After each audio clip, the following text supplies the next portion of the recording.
السلام علیکم ورحمۃ اللہ وبرکاتہ۔ آپ سب کو میرا سلام، جو سن رہے ہو سب کو سلام۔ میرے کو کہنے کا مطلب یہ ہے کہ میں ہر ایک ویڈیو سامنے اس جگہ کو رکھ کے کر رہا ہوں، تاکہ اس جگہ ایسی جگہ ہے، ہم کو بھی اس میں اندر جانا ہے، اس کو یاد رکھتے ہوئے زندگی گزارنا ہے۔ میرے بھائیو، دوستو، بزرگوں، اگر اس کو سامنے رکھتے ہوئے زندگی گزاری ہے تو ہمارے نبی نے کہا کہ گل گلزار بھی بن سکتی ہے، جہنم کا گڑھا بھی بن سکتی ہے۔ ہمارے نبی پاک صلی اللہ علیہ وسلم نے جو فرمایا ہے وہی ہو کے رہے گا، وہ چیز ہمارے سامنے آتے رہے گی۔ اگر آپ کی زندگی کے اندر ایمان ہے، لیکن ایمان اتنا کمزور ہے کہ ایمان ہم کو مسجد کی طرف نہیں لے جا رہا ہے، یہ ایمان ہم کو جنت میں کیسے لے جائے گا؟ ایمان بنانے کے لیے بھی محنت کرنی بہت ضروری ہے۔ ایمان ہماری زندگی میں کیسے آئے گا؟ کوئی بھی چیز محنت کے بنا نہیں آتی۔ اگر ایمان کے اوپر محنت ہوگی تو ایمان ہماری زندگی کے اندر آئے گا۔ بہت سارے لوگ یہاں پہ آتے ہیں، میرے سے عرض کرتے ہیں کہ ہمارے کو کوئی ایسی وظیفہ دو، کوئی ایسی دعا کرو تو ہمارے گھر کے اندر خیر و برکت ہو جاوے، سکون چین ہو جاوے۔ حالات پوچھتے ہیں تو نماز بولا، نماز نہیں پڑھتے ہیں۔ میرے بھائی، دوستو، بزرگوں، نماز کے بنا کسی کی کوئی زندگی کام کی نہیں ہے۔ اگر ہماری زندگی کے اندر نماز ہے تو سارا مسئلہ ہمارا دنیا کا آخرت کا سب کچھ حل ہو جائے گا۔ نماز ایک ایسی چیز ہے کہ ہمارے نبی نے فرمایا، نماز میری آنکھوں کی ٹھنڈک ہے۔ جس نے آنکھوں کی ٹھنڈک پہنچایا اس نے نبی سے محبت کی۔ ہماری زندگی کے اندر نماز کیسے آ جائے گی؟ حالانکہ یہاں پہ ایسے بھی بیچارے لوگ آتے ہیں جن کو غسل کا بھی معلوم نہیں ہے اور وضو کا بھی معلوم نہیں ہے، نہ وضو صحیح طرح سے کر سکتے ہیں، نہ غسل بھی کر رہے ہیں۔ حالانکہ بدن کے اوپر سے کپڑا نکل جاتا ہے تو کوئی بھی پڑھنے کی کوئی جگہ پہ اپن کو کوئی چیز نہیں پڑھنے کی ہوتی ہے۔ تو بیچارے بعض لوگ ایسے بھی آتے ہیں جو کہتے ہیں کہ نماز اگر ہمیں انا انزلنا کی سورت نہیں پڑھیں گے تو غسل نہیں ہوگا۔ ہمارے امام صاحب نے ہمارے کو، مولوی صاحب نے ہمارے کو، یہ ہمارے دوست نے یہ بتایا، لیکن کوئی بھی سامنے آ کر کچھ نہیں کہے گا۔ جس کے پاس جیسا علم ہوگا، جیسا سنا ہوگا، سن کر لوگوں کو بتاتے ہوں گے۔ حالانکہ ہم جب ان کو بتاتے ہیں بھئی نماز کے اندر غسل تو فرض ہے، آپ بولتے ہیں کہ غسل تو ہم ایسے کرتے ہیں، تو غسل کا فرض کا بھی جس کو معلوم نہیں ہے اس کا بیچارے کا غسل نہیں اترے گا۔ اگر جس کا غسل نہیں اترا تو اس کی بھی نماز کیسے ہوگی؟ پہلے تو غسل سیکھنا ضروری ہے۔ میری سب سے گزارش ہے کہ مسکین صاحب پیر رحمۃ اللہ علیہ کی درگاہ بھوج ITI کے بازو میں ہے۔ جو بھی بڑے ہو چھوٹے ہو، جس کو بھی غسل کا فرض سیکھنا ہے، نماز کے فرض سیکھنے ہیں، نماز سیکھنی ہے، سنت طریقہ جس کو بھی سیکھنا ہے وہ خوشی سے ادھر آ سکتا ہے۔ میں صبح آپ کو 9 بجے مل جاؤں گا، شام کو 4 بجے سے مغرب تک ملوں گا۔ آپ کی زندگی کے اندر صحیح دین آ جائے گا تو میری بھی زندگی دنیا اور آخرت کی بن جائے گی۔ آپ آؤ میرے پاس، آپ نہیں آ سکتے، دور دیر سے ہو، کامنٹ میں لکھو میرے کو، تو میں آپ کے کہنے کے مطابق وہ بھی بیان کروں گا۔ غسل ہمارے پہ فرض ہو جاتی ہے، اس جگہ ہم کو غسل اتارنے بنا ہمارے پاکی ہمارے ہاتھ میں نہیں ہے، کچھ عمل ہمارا نہیں ہے۔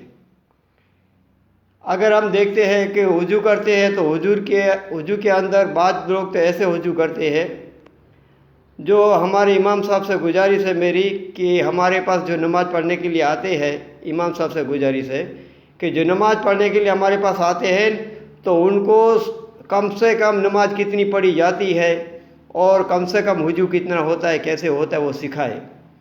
بعض لوگ ایسے ہوتے ہیں کہ جنازہ کی نماز میں چلے جاتے ہیں، سنت مصطبہ بس آپ اتنا استعمال آرام سے پڑھتے ہیں، آرام سے کرتے ہیں کہ پیچھلے والے لائن میں کھڑے ہو جاتے ہیں۔ حالانکہ میت سامنے پڑی ہے، اس کو اپنی منزل کے اوپر جلدی پہنچانے کا ہے، تو ان کو ہم ہمارے پیچھے نماز پڑھے، ہمارے پیچھے جو چلے، اس کو ہم سکھائے کہ نماز کے اندر جنازہ نماز پڑھنے جا رہے ہیں، ٹائم نہیں ہے، سب کچھ ہے، تو صرف 4 فرض آپ غسل کے ادا کر دو۔ مسجد میں ہم آرام سے وضو کرو، وضو کی سنتیں ادا کرو، فرض ادا کرو، सवाब की नीयत से करते हो आराम से करो, लेकिन कहाँ करो? मस्जिद में करो। इसी तरह सफ़र में जा रहे हो तो नमाज शॉर्ट में शॉर्ट कितनी पढ़ोगे आप नमाज, और सफ़र की नमाज कैसे पढ़ोगे वो भी सिखाओ। और नमाज मस्जिद के अंदर आके नमाज किस तरह पढ़ी जाती है, नमाज के अंदर क्या क्या पढ़ी जाती है। देखो जुमे के दिन भी आपके पास आते हैं, ऐसे भी आपके पास आते हैं। तो आप देखो अगर किसी को नमाज सिखा दोगे ना, उसकी ज़िंदगी दुनिया और आखिरत की बन जाएगी, आपके बेड़ा पार हो जाएंगे, आप बहुत आराम से ज़िंदगी गुजारोगे दुनिया और आखिरत की। अगर लोगों को नमाजी सही नहीं की हमने, तो फिर जिनकी नमाज सही नहीं है वो बेचारे कल क़यामत के दिन पकड़ करेंगे, इतना याद रखना। हमारे नबी ने कहा है वो होके ही रहेगा कि जहन्नम स्टार्ट कैसे होगी, जहन्नम के ईंधन कौन होंगे। हमारे को दुनिया के अंदर ज़िंदगी गुजारते हुए आखिरत की सामने रखते हुए ज़िंदगी गुजारनी है। अब आगे का मैं बनाऊंगा तो थोड़ा मैं बताऊंगा, और अभी भी अर्ज करता हूं कि आप लोग सब एक दूसरों को नमाज सिखाए। जिसको नहीं आती है, बड़े बुजुर्ग है, लेकिन आप शर्म मत करना, आप मेरे पास आओ, हम छोटे के लिए छोटे हैं, बड़ों के लिए बड़े हैं, कोई टेंशन की बात नहीं है। बहुत सीखना बहुत ज़रूरी है। यहाँ पे वली के दरबार में आते हैं तो वलियों की मेहनत तो यही थी कि उम्मत पाक साफ़ी हो जावे, गुनाहों से भी, शिरक बिदअत से भी। तो आप मेरे पास आओ, ये मेरा पैगाम है। जो जितने आप शेयर करोगे, जितने भी आप भेजोगे, वो आप सवाब से खाली नहीं रहोगे, इतना याद रखना। जो सुनेगा कोई अमल करने वाला बन जाएगा तो हमारे लिए बहुत अच्छा है। बड़े बड़े लोग आते हैं, बड़े बड़े सब समझते हैं, सब कुछ करते हैं। हमारा फ़र्ज होता है कि हम थोड़ा थोड़ा सबको सीखे, जो भी बातें सीखने की उसके सीखे। मोमिन की ज़िंदगी कैसी होती है, ईमान वाले की ज़िंदगी कैसी होती है। मोमिन और मुसलमान, तीन चीज़ें आप याद रखियो बराबर। मैं अल्लाह से दुआ मांगता हूँ, अल्लाह आपकी भी माफ़ी करे, मेरी भी माफ़ी करे, पूरे उम्मत मुसलमान की माफ़ी करे, दुनिया और आखिरत में सबकी अल्लाह ताला खैर बरकत का मामला हमारे साथ करे, और जाने से पहले जाने की तैयारी करने की ताकत और क़ुव्वत अता फरमाए। जिसने भी ये सुना है उसको आगे भेजो, वो सुनेंगे, आपके लिए भी अच्छा है, मेरे भी लिए अच्छा होगा, उनकी विचारों की भी ज़िंदगी बन जाएगी। और शर्म दो चीज़ की है, एक बुरे काम करोगे शर्म होगी आपको, तो वो शर्म आपको जन्नत में ले जाएगी। एक अमल सीखने के लिए शर्म करोगे तो ये अमल ना होने की, अमल सही नहीं होने के जहन्नम में ले जाएगी। तो हमको कोई भी काम में शर्म नहीं करने की है, हमको सीखना है। सीखो, मुझे भी सिखाओ, मैं आपको सिखाऊंगा। हमारे नबी ने कहा ईमान वाले का भाई है, एक इनका आईना है। तो जब ईमान वाला आपस में मिलते हैं ना, तो दीन का तस्करा, दीन की बात करते हैं, दोनों के लिए फ़ायदे है। तकलीफ माफ़ करना मेरे भाई दोस्तों, आलिम बुजुर्ग के जाने दीन जो भी हो, हाफिज हो, आलिम हो, कारी हो।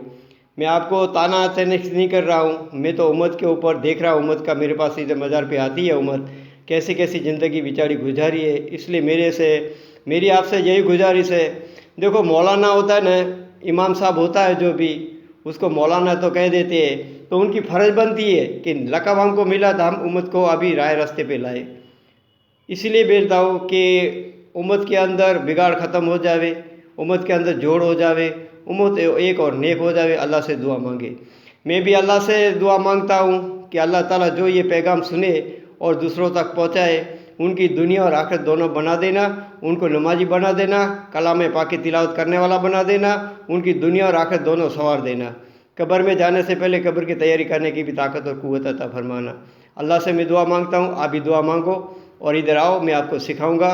आप बूढ़े आदमी हो, बड़े हो, कहीं सीख नहीं सकते। ऐसा नहीं है कि पूरा दिन सीखो, 10 मिनट के लिए एक टाइम मुकर कर लो, 10 मिनट के अंदर आओ, इंशाअल्लाह बहुत फ़ायदा होगा।